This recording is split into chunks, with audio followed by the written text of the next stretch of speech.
This is a reading from the book RootEd, Chapter 15, Communication.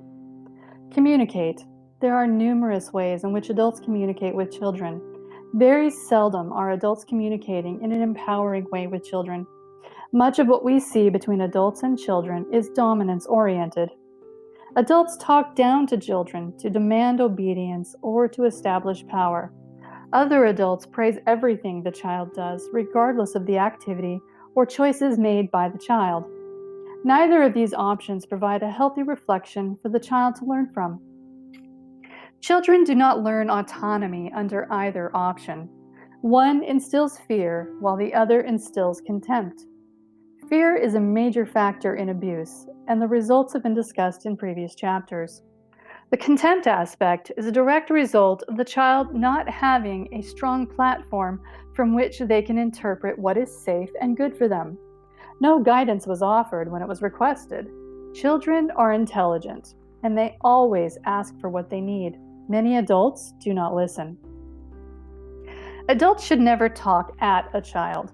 Adults need to engage with the child in a mutual conversation for the child's mind to develop healthy connections in the brain that can help them navigate the world more effectively.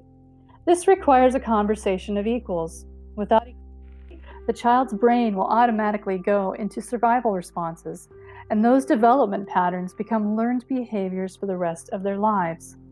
To program children through survival that is not a legitimate threat is to program the mind to respond maladaptively to the real-world experiences.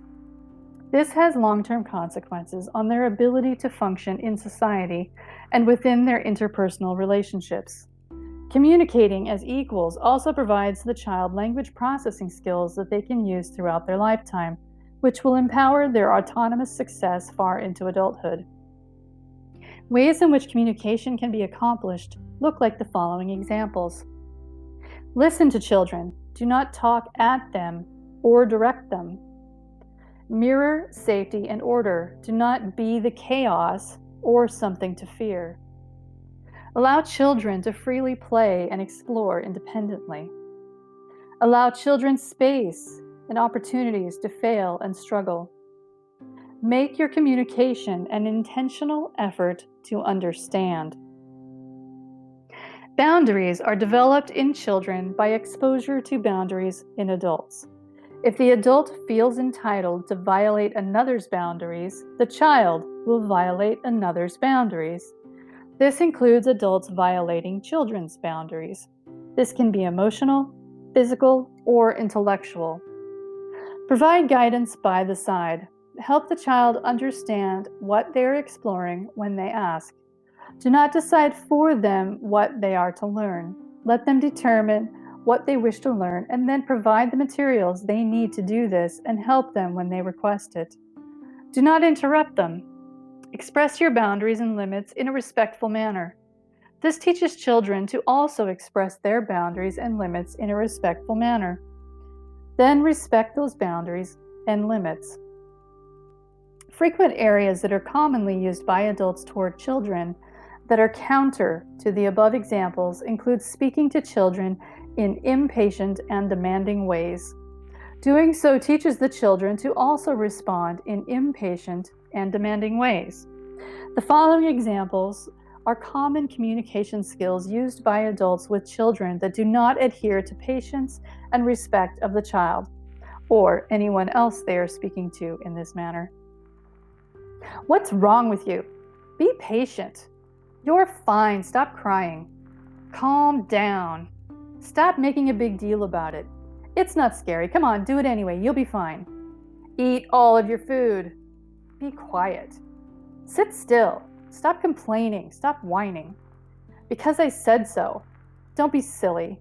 Don't talk back. Come on, give your aunt or grandma a hug or a kiss.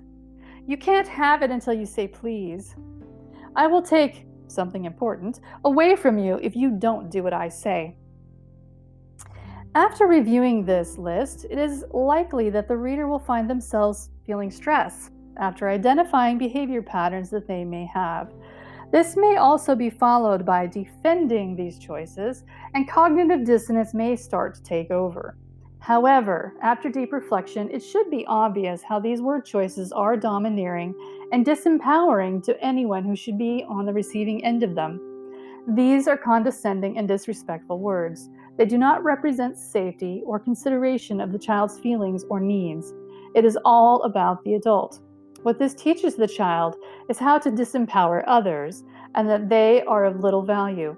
I do not believe that this is the goal that any adult would want in guiding children to maturity.